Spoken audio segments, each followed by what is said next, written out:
Hi guys, it's Mr. Y. Today we're going to be talking about mammals. So, if you really want to break down what mammals are, they are eukaryotic, multicellular, heterotrophic, endothermic animals with an endoskeleton.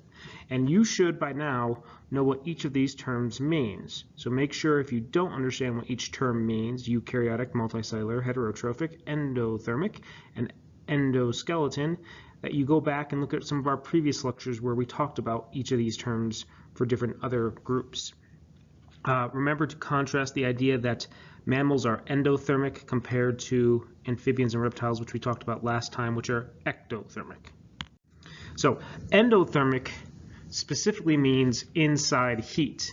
That means that mammals depend upon their own metabolism to keep their body temperatures up.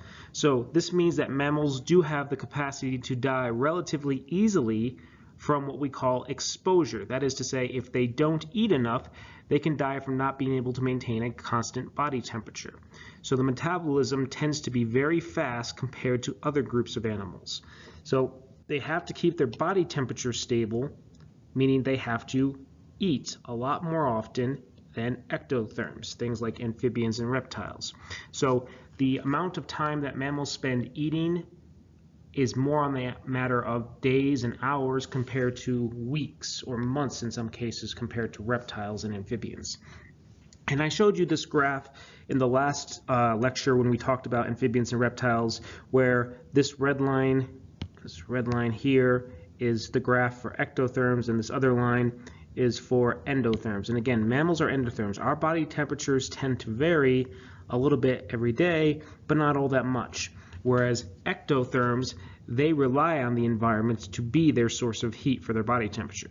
So while our body temperature as mammals doesn't vary all that much, it does mean you have to consume a lot of food more often than compared to reptiles and amphibians of similar sizes.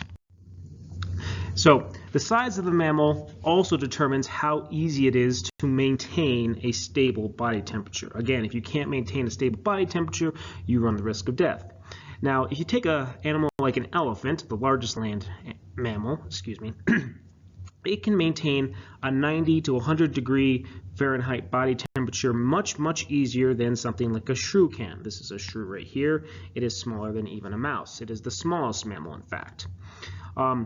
Elephants obviously have more fat, and geometrically speaking, they have a better surface area to volume ratio. And because of that, they lose heat much slower as compared to a shrew. This little guy obviously doesn't have as much fat on him or as much girth on him as the elephant over here. So the elephant has a much easier time maintaining this 90 to 100 degree body temperature. And if you really want to think about it like a fire. Imagine both animals have to keep that 90 to 100 degree temperature fire. And if you really want to make the analogy work, this elephant here would be like a big bonfire flame. This guy is like a match, little teeny tiny match. And which is it easier to have go extinguished, the match or the big bonfire?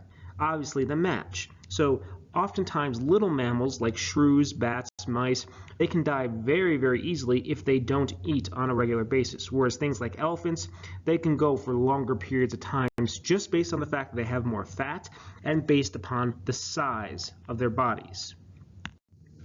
So since smaller mammals tend to lose heat more easily than larger ones, they must constantly eat to maintain a stable body temperature to survive. Often when there's not enough food for a stable diet, when they can't get food on a daily basis, they will go into a hibernation state in winter times to survive extreme cold. And again, this is always applying to the smaller mammals. So everything up to about here. Let me do this in black so you can see it better. Everything about here and above has the potential to possibly go into a hibernative state. Very small, has to eat constantly, and can in fact slow down their metabolism when there is not enough food. Things larger than about the size of a squirrel, like rabbits, they don't have the capacity usually to control their metabolism to that extent. But then again, they are larger, so it is more likely they can go for longer periods without food, and often they can migrate to places where there is food. And you'll notice, again, the shrew way up here in terms of how fast its metabolism is. The elephant way down here in terms of how fast its metabolism is. Humans would end up right here because we're on the larger end of the mammal scale, but most of the mammals tend to have a faster metabolism than ourselves. Again, this still means, though, we must eat on a fairly regular basis. It's just we do better in terms of going longer without food than many other smaller mammals compared to our size.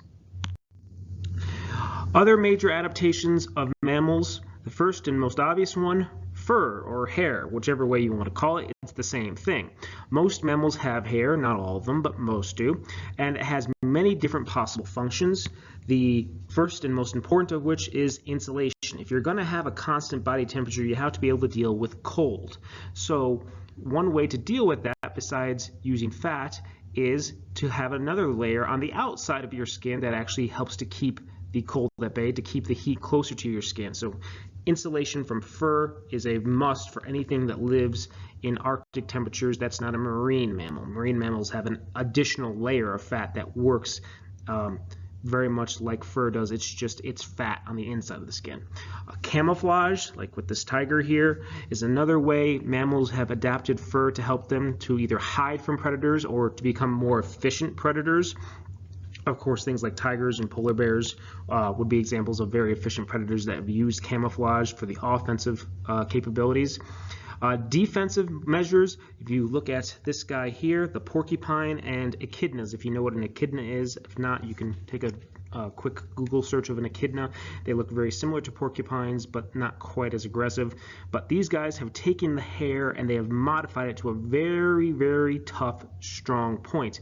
And one of the more interesting facts about porcupines is because they are essentially large rodents, they are in the same general group as rats, the hair on them is pretty greasy and oily, meaning if you get stabbed with one of these larger quills, especially on the back end here, you are probably not only going to get punctured, you're going to get an infection from all the grease on the quill itself. And it has been known where porcupines have killed lions, not because they really injured them all too much, but because the lions got an infection. And I have heard the cases where they've actually have in fact killed lions because they'll actually rupture a lung in some cases if they puncture the creature in the right area.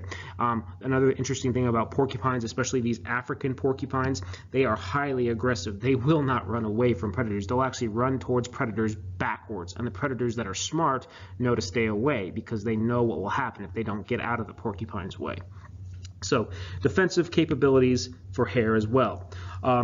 It can also serve as a warning signal and a signal to others. So any of you hunters out there who know anything about deer know that most deer, or most things that are similar in nature to deer, the ungulates, have this white rear end on the back side of them.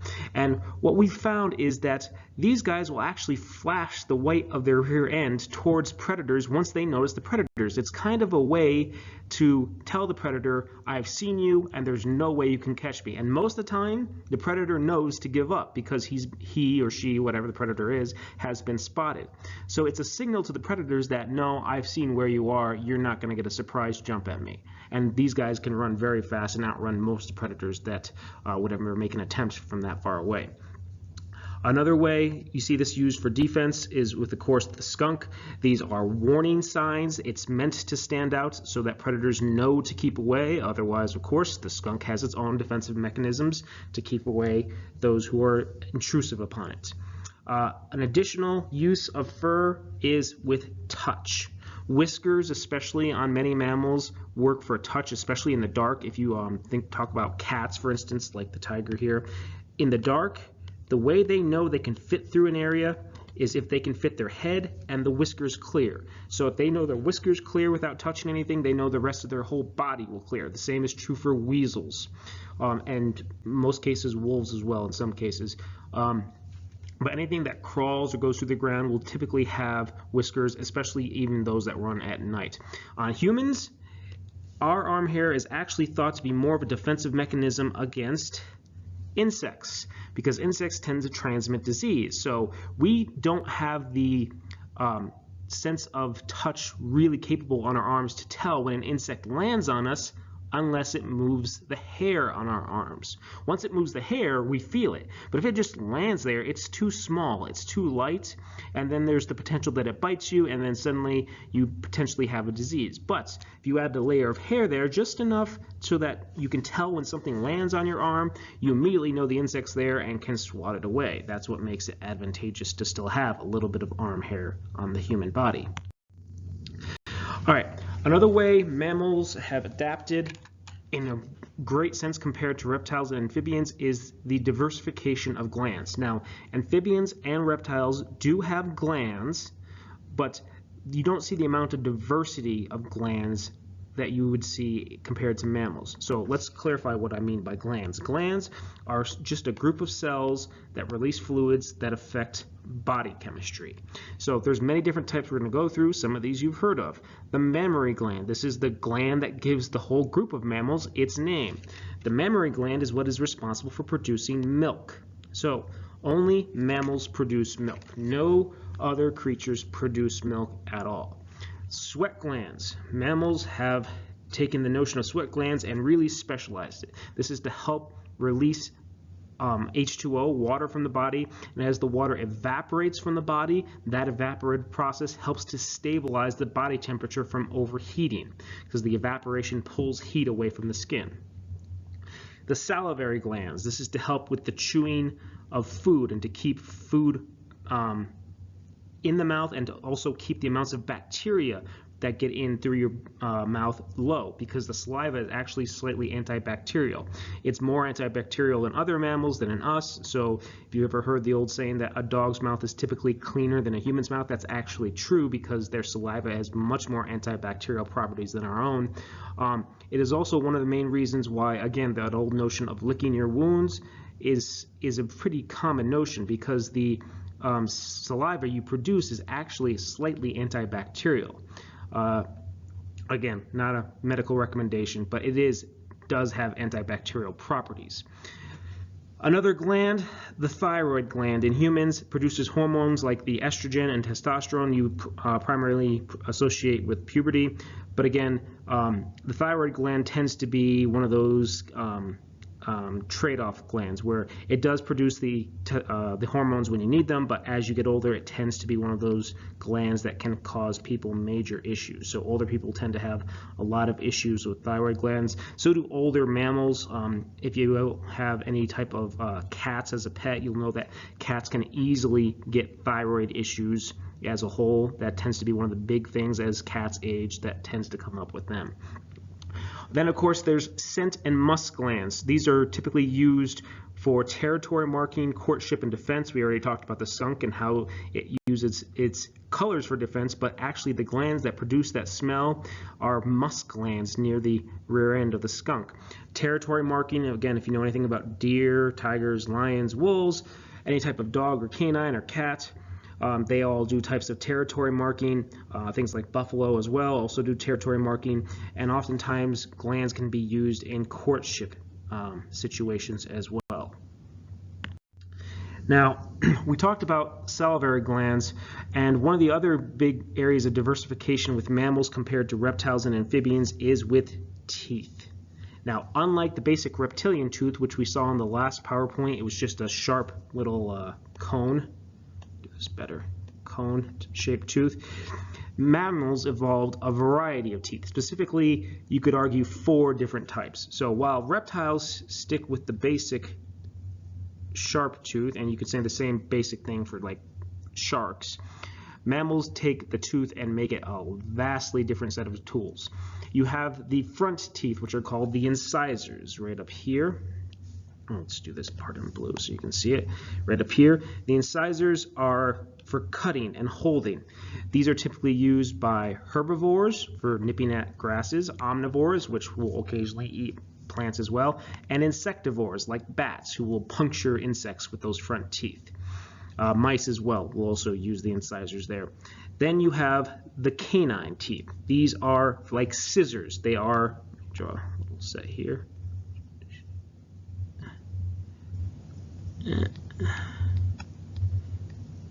They are for shearing and stabbing and piercing. So they work to shear specifically really tough tissue, most likely protein, meat.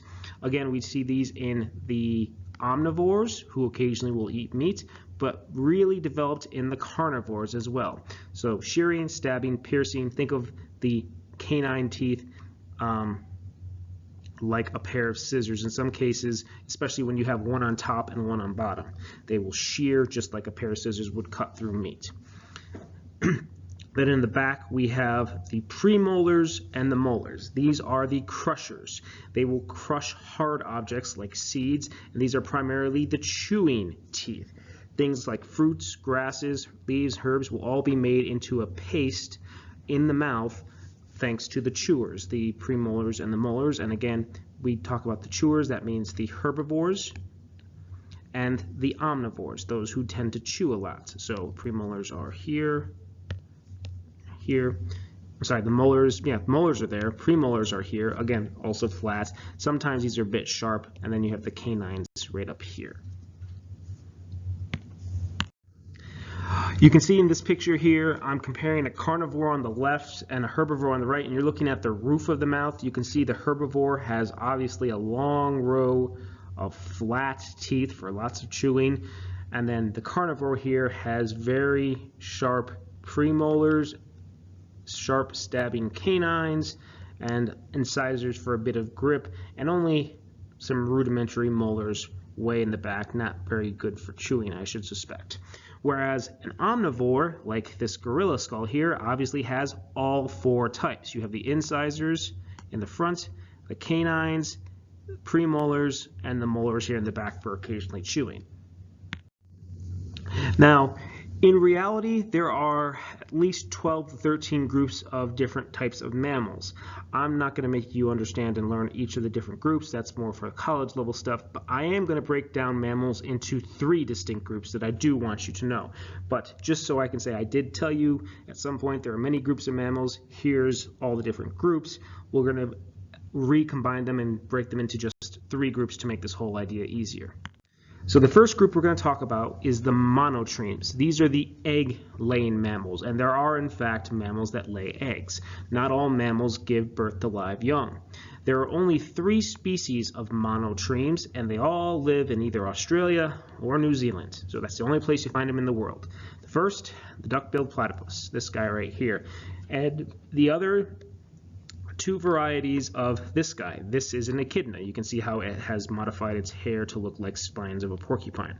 But you can tell it's not a porcupine because of its little beak-shaped thing here, because it akins to more of an anteater in terms of its ecological niche. It eats little insects.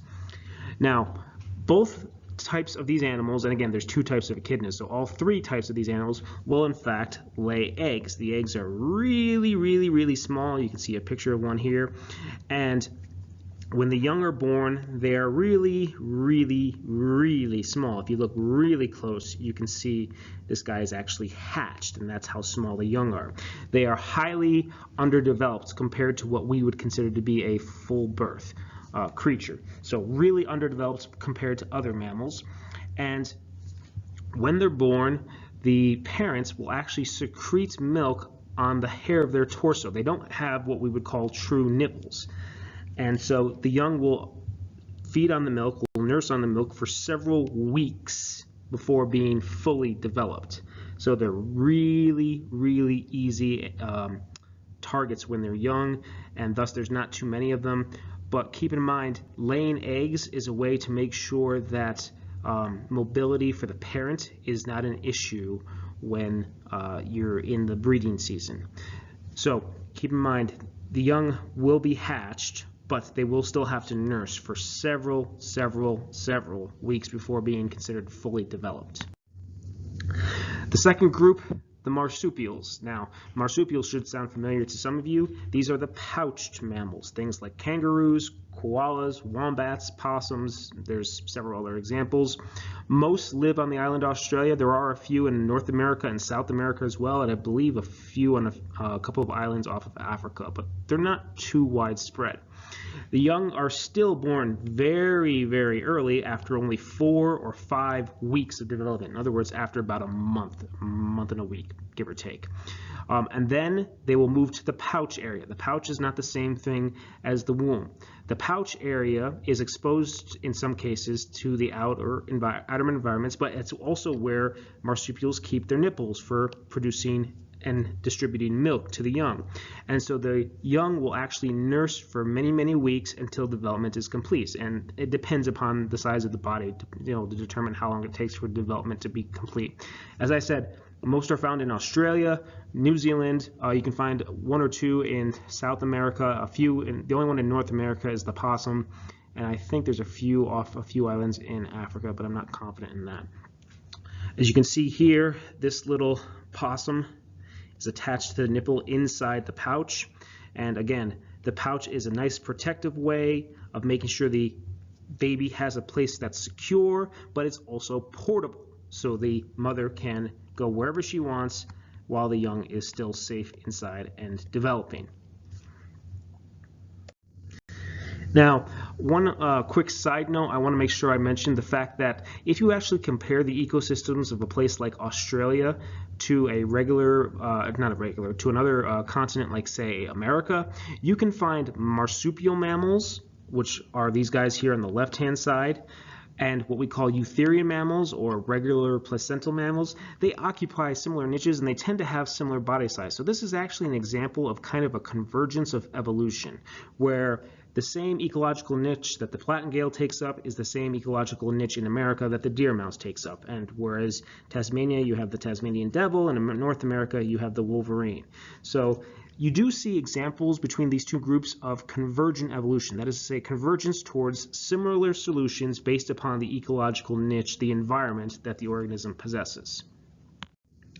All right, now the third group, which I kind of gave away in the last slide, is placental mammals. This is the group which we belong to. These are mammals where the young develop fully inside the mother's uterus.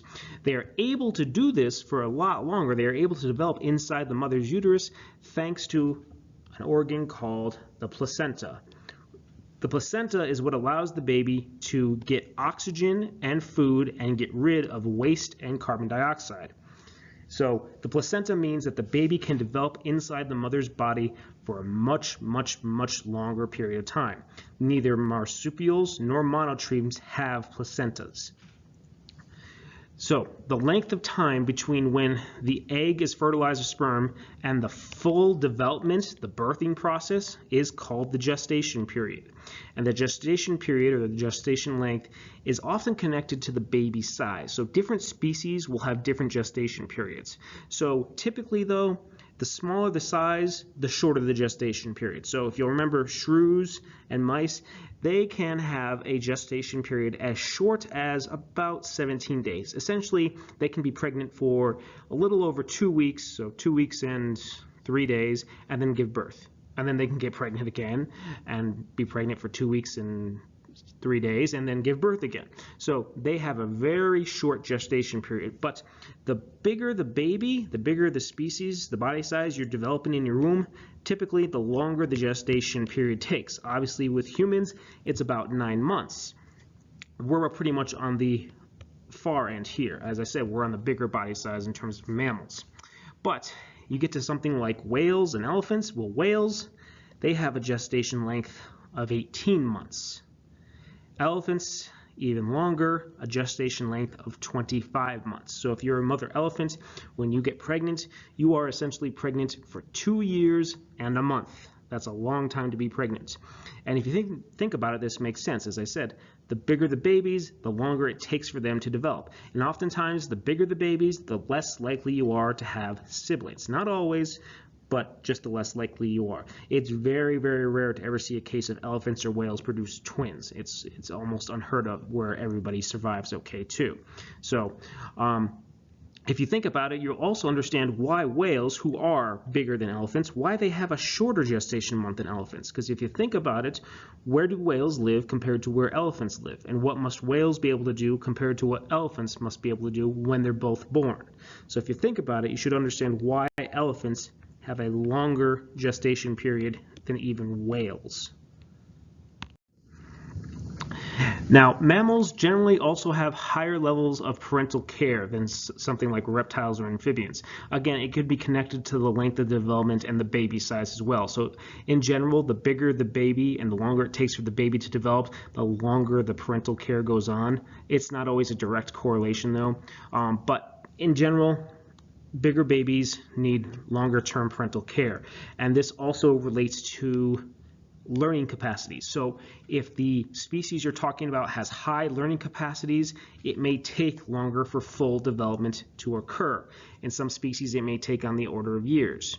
So one of the other interesting arguments I've heard occasionally is that the last adaptation of mammals is higher intelligence and higher learning or interpretation skills.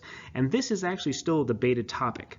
You can find non-mammalian creatures like birds and octopi that show really high levels of intelligence in many areas like memory, problem solving, mapping abilities. So in truth, it may not be an advantage of mammals to have, say, higher intelligence, because there are some mammals who are not all that intelligent compared to other creatures like birds, certain types of birds, and certain types of octopi. It is probably more connected to the amount of socialization within a specific species, where the higher the levels of socialization that are required to survive, the more higher the intelligence skills. Because if you think about it, what intelligence really is not being able to tell what's going on. It's being able to tell what's going on over there to my right compared to what's going on over there to my left compared to what's going on over here by me.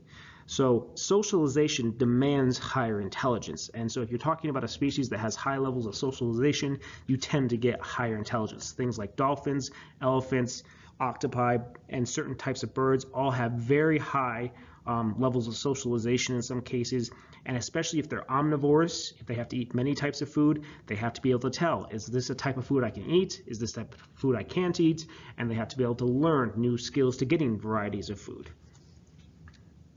So that's going to wrap up our lecture on mammals, guys. There's going to be one more last lecture before the year is up, so make sure you ask questions in class if you have any.